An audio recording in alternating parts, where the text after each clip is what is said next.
Hi friends, welcome to my daily best channel. ನಾನು ಶೋಭಾ. ಇವತ್ತು ನಾವು ಸಾವಿಗೆ ಉಪ್ಪಿಟ್ಟು ಮಾಡೋ ವಿಧಾನವನ್ನು ನೋಡ್ಕೊಳ್ಳೋಣ. ನಾನಿಲ್ಲಿ MTR ಅವ್ರದ್ದು ಸಾವಿಗೆ ತೊಗೊಳ್ತಾ ಇದ್ದೀನಿ. ಇದೇನು ಪ್ರಮೋಷನ್ ವಿಡಿಯೋ ಏನಲ್ಲ, ನಾನು ಯಾವ್ದು ಯೂಸ್ ಮಾಡ್ತಾ ಇದ್ದೀನಿ ಅಂತಷ್ಟೇ ಹೇಳ್ತಾ ಇದ್ದೀನಿ. ನಾನು ಈ ಕಪ್ಪಲ್ಲಿ 1.5 ಕಪ್ಪು ತೊಗೊಂಡಿದ್ದೀನಿ ಸಾವಿಗೆ. ಇದನ್ನು ಇವಾಗ ನಾವು ಚೆನ್ನಾಗಿ ಹುರ್ಕೊಳ್ಬೇಕು. ಸ್ವಲ್ಪ ಎಣ್ಣೆ ಹಾಕ್ಕೊಳ್ತಾ ಇದ್ದೀನಿ ನಾನು, ಯಾಕೆಂದರೆ ಉದ್ರಾಗಿ ಬರುತ್ತೆ ಸಾವಿಗೆ ಉಪ್ಪಿಟ್ಟು. ಸೊ ಅದಕ್ಕೋಸ್ಕರ 1 ಸ್ಪೂನ್ ಆಗೋಷ್ಟು ಎಣ್ಣೆನ ಹಾಕ್ಕೊಂಡ್ಬಿಟ್ಟು, ಮತ್ತು ಇದು ಲೋ ಫ್ಲೇಮಲ್ಲೇ ಹುರ್ಕೊಳ್ಳಿ. ದೊಡ್ಡದು ಮಾಡಿಕೊಂಡ್ರೆ ಅದು ಸೀದು ಹೋಗಿಬಿಟ್ರೆ ಚೆನ್ನಾಗಿರಲ್ಲ. ನಿಧಾನಕ್ಕೆ ಅದನ್ನು ಹುರ್ಕೊಳ್ಬೇಕು. ಲೋ ಫ್ಲೇಮಲ್ಲೇ ಫುಲ್ಲಾಗಿ ಹುರ್ಕೊಳ್ಬೇಕು. ಕೆಂಪು ಕಲರ್ ಏನು ಬರೋದು ಬೇಡ. ನೋಡಿ, ನಾನು ಇವಾಗ ತೋರಿಸ್ತೀನಿ. ಹಿಂಗೆ ಕಟ್ಟಾದರೆ ಸಾಕು, ಜಸ್ಟ್ ಕೈಯಿಂದ ಹಿಂಗೆ ಮಾಡಿದರೆ. ಚೆಂದ ಮಾಡಿ ಹುರ್ಕೊಳ್ಳಿ ಅದನ್ನು ನಿಧಾನಕ್ಕೆ. ಹುರಿದಿದ್ದಾದಮೇಲೆ ನೋಡಿ ತೋರಿಸ್ತಾ ಇದ್ದೀನಿ, ಇಷ್ಟು ಸಾಕು. ಇಷ್ಟು ಹುರ್ಕೊಂಡ್ರೆ ಅದು ಸಾಕಾಗುತ್ತೆ. ಇದನ್ನು ನೀವು ಇವಾಗ ಸೈಡಿಗೆ ಇಟ್ಕೊಳ್ಳಿ. ಇದಕ್ಕೆ ನಾನು ಯಾವ್ಯಾವ ವೆಜಿಟೇಬಲ್ಸ್ ಹಾಕ್ತಾಯಿದ್ದೀನಿ ಅಂತ ಹೇಳ್ತೀನಿ ನೋಡಿ. ಈರುಳ್ಳಿ, ಕ್ಯಾರೆಟು, ಮತ್ತು ಕೊತ್ತಂಬರಿ ಸೊಪ್ಪು, ಕರಿಬೇವಿನ ಸೊಪ್ಪು, 1 ಒಣ ಮೆಣಸಿನ್ಕಾಯಿ, 2 ಹಸಿಮೆಣಸು, ಮತ್ತು ಒಂದು 3-4 ಬೀನ್ಸು, ಗೋಡಂಬಿ, ಶುಂಠಿ, ಬೆಳ್ಳುಳ್ಳಿ. ಇದಷ್ಟನ್ನು ನಾನು ಚಿಕ್ಕದಾಗಿ ಕಟ್ ಮಾಡಿ ಇಟ್ಕೊಂಡಿದ್ದೀನಿ. ಶುಂಠಿ ಆಪ್ಷನಲ್ಲು, ಬೇಕು ಅಂದರೆ ಹಾಕ್ಕೊಳ್ಳಿ. ಮತ್ತು ಇವಾಗ ನೀರಿಗೆ ನಾನು ಹುಣಸೆ ಹಣ್ಣು ಸ್ವಲ್ಪ ಮತ್ತು ಸ್ವಲ್ಪ ಬೆಲ್ಲನ ಹಾಕಿ ಸೈಡಿಗೆ ತೆಗೆದಿಡ್ತಾ ಇದ್ದೀನಿ. ಅದು ಚೆನ್ನಾಗಿ ನೆನಿಬೇಕು, ಹುಣಸೆ ಹಣ್ಣು ಮತ್ತು ಬೆಲ್ಲ. ನೀವು ಜೋನಿ ಬೆಲ್ಲ ಯೂಸ್ ಮಾಡೋದಾದರೆ ಇದಕ್ಕೇನು ಹಾಕಬೇಕು ಅಂತಿಲ್ಲ. ನಾನು ಗಟ್ಟಿ ಬೆಲ್ಲ ಹಾಕಿದ್ರಿಂದ ಹಾಕಿಟ್ಟಿದ್ದೀನಿ. ಇವಾಗ ನಾವು ಒಂದು ಪಾತ್ರೆನ ಒಲೆ ಮೇಲೆ ಇಟ್ಬಿಟ್ಟು ಅದಕ್ಕೆ ಒಂದು 4-5 ಸ್ಪೂನ್ ಎಣ್ಣೆ ಹಾಕಿ, ಎಣ್ಣೆ ಕಾದ್ಮೇಲೆ ಅದಕ್ಕೆ ಸಾಸಿವೆ ಹಾಕಿ.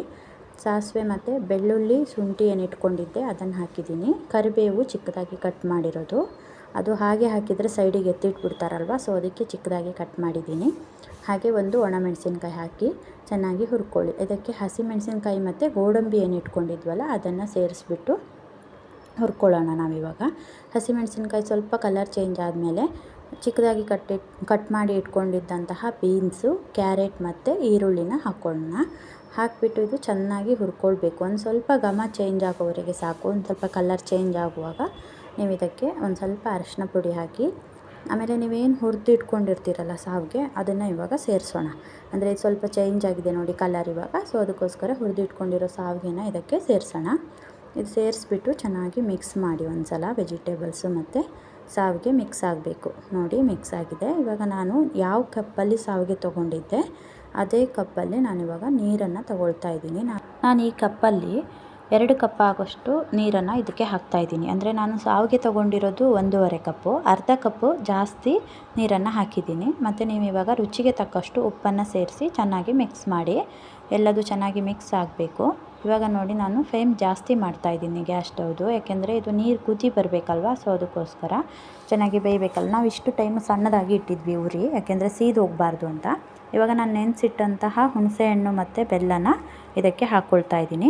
ನಿಮಗೆ ಹುಣಸೆಹಣ್ಣು ಬೇಡ ಅಂತ ಅಂದರೆ ನೀವು ಲಿಂಬೆ ರಸನೂ ಕೂಡ ಹಾಕ್ಕೊಳ್ಬೋದು, ಮತ್ತು ಹುಳಿ ಟೊಮೊಟೊ ಇದ್ದರೆ ಅದನ್ನು ಕೂಡ ಹಾಕ್ಕೊಳ್ಬೋದು.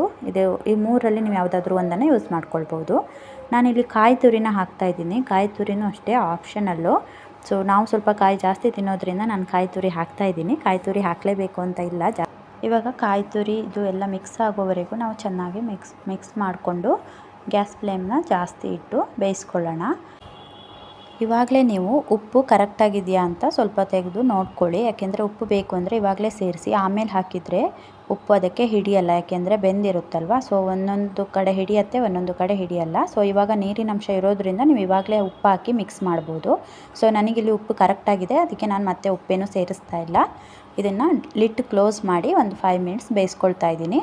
ಇವಾಗ ನೀವು ಫುಲ್ ಹೈ ಫ್ಲೇಮಲ್ಲೂ ಇಡಬೇಡಿ, ಮೀಡಿಯಮ್ ಫ್ಲೇಮಲ್ಲಿಟ್ಟು ಬೇಯಿಸಿ. ಹೈ ಫ್ಲೇಮಲ್ಲಿ ಇಟ್ಟರೆ ಕೆಳಗೆ ತಳ ಹಿಡಿಯುತ್ತೆ, ತುಂಬ ಸಣ್ಣದಾಗಿ ಇಟ್ಟರೆ ಅದು ಬೇಯೋದೇ ಇಲ್ಲ. ಸೊ ಅದಕ್ಕೋಸ್ಕರ ಮತ್ತು ಚೆಂದ ಮಾಡಿ ಮಗ್ಚ್ಕೊಳ್ಳಿ, ತಳ ಹಿಡಿಬಾರ್ದು.